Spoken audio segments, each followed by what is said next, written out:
बिस्मिल्लाहिर्रहमानिर्रहीम। अस्सलाम वालेकुम स्टूडेंट्स, आज हम सेकंड चैप्टर स्टार्ट करेंगे फंक्शंस एंड ग्राफ्स। फंक्शन की definition, domain, range, independent variable, dependent variable, ये सारी डेफिनेशंस जो है मैं शॉर्ट वीडियोस में बता चुकी हूँ, वो मैं आपके साथ शेयर कर दूँगी। अब हम स्टार्ट करेंगे एग्ज़ाम्पल नंबर 1।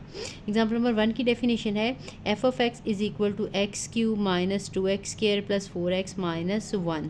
तो आपने फाइंड आउट क्या करना है, F of zero, F of 1, F of -2, F of 1 plus x and F of 1 over x. ठीक है, ये फर्स्ट पार्ट हम करेंगे।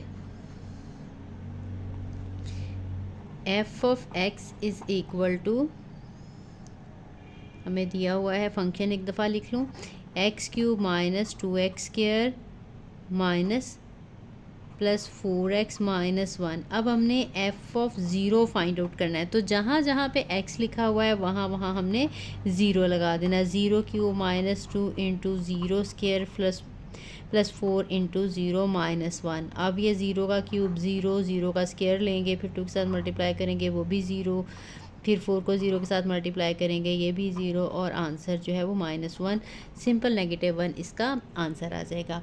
नेक्स्ट पार्ट है इसका। अब हमने एफ़ ऑफ 1 फाइंड आउट करना है। एफ़ ऑफ 1 फाइंड आउट करने के लिए क्या करना है, हमने x को रिप्लेस कर देना है 1 के साथ। -2 into 1 square minus plus 4 into 1 और -1।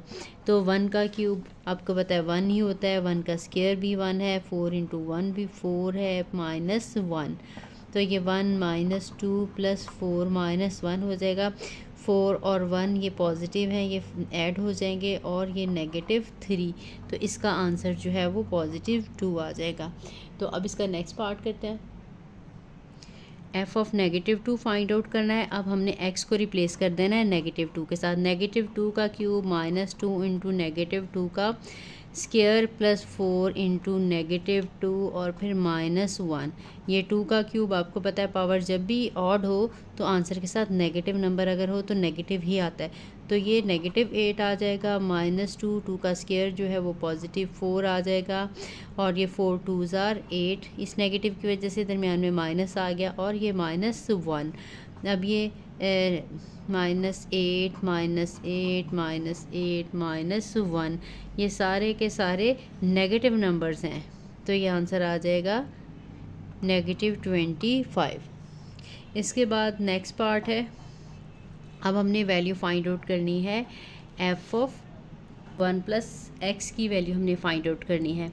तो ये 1 प्लस एक्स का क्यूब आ जाएगा, फिर हमने एक्स की जगह पे 1 प्लस एक्स लगा देना है, तो ये इसका स्क्वायर आ जाएगा। इसके बाद फिर 4 के साथ 1 प्लस एक्स आ जाएगा, और उसके बाद -1। अब यहाँ पे भी हमने जहाँ जहाँ पे x था वहाँ पे हमने 1 प्लस एक्स लगा दिया। अब हमने यहाँ पे इसका क्यूब ओपन करना है, तो आपको पता है इसका फार्मूला आता है a क्यूब और फिर b क्यूब, फिर +3a इंटू बी और a प्लस बी। ठीक, इसके बाद ये -2 लगाएंगे और ब्रैकेट में 1 प्लस एक्स का होल स्क्वायर ओपन करेंगे, तो ये a square plus b square plus 2a into B आ जाएगा। उसके बाद हमने 4 को मल्टीप्लाई कर देना है 1 के साथ, तो ये 4 आ जाएगा, फिर 4 को x के साथ मल्टीप्लाई करेंगे तो 4x आ जाएगा, और -1। अब हम ये वैल्यू सिंप्लीफाई कर लेते हैं। 1 का क्यूब 1 है, और x क्यूब प्लस 3x आ जाएगा, और 1 प्लस x आ जाएगा साथ में। -2, 1 का स्क्वायर 1, x का स्क्वायर x आ जाएगा, प्लस 2x, और ये वैल्यूज़ +4 प्लस 4x -1 आ जाएंगी। इसके बाद हमने ये ब्रैकेट्स ओपन करनी है, 1 plus x cube plus 3x, और ये 3x स्क्वायर आ जाएगा, -2 -2x स्क्वायर, और -2 2s आर 4x आ जाएगा, और साथ में ये +4 प्लस 4x और -1। अब हमने देखना है कि अगर कोई ऐड हो रही हैं वैल्यूज़ तो ऐड कर लेना है। सिंप्लीफाई करके हमने डिसेंडिंग ऑर्डर में लिखना है। सबसे बड़ी पावर x क्यूब है, तो x क्यूब वाली एक ही टर्म है, x क्यूब लगा लेंगे। एक्स स्क्वायर वाली ये दो टर्म है 3x स्क्वायर माइनस 2x करेंगे तो ये x स्क्वायर आ जाएगा। इसके बाद हम x वाली टर्म्स देख लेते हैं। x वाली एक ये 3x है, एक ये 4x है और एक ये 4x है। ये पॉजिटिव नेगेटिव ये दोनों कट जाएंगी तो हमारे पास सिंपली 3x आ जाएगा। अब हमारे पास कांस्टेंट टर्म कौन सी हैं, 1 है, -2 है, +4 है और -1। ये 1 और -1 तो कट जाएंगे। अब हमारे पास -2 + 4 है तो ये +2 आ जाएगा। लास्ट पार्ट है इसका, आपने वैल्यू फाइंड आउट करनी है f(1/x) की। तो 1/x का क्यूब आ जाएगा, -2 × 1/x +4 × 1/x और -1। अब जहाँ जहाँ पे था x वहाँ पे हमने 1/x लगा दिया। तो इसको हम सिंप्लीफाई कर लेंगे।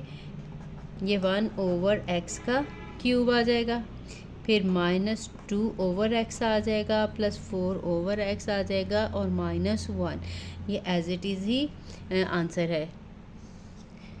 तो मिलते हैं नेक्स्ट वीडियो में इंशाल्लाह। उसमें हम डोमेन और रेंज के बारे में जो एग्ज़ाम्पल्स हैं उसको करेंगे।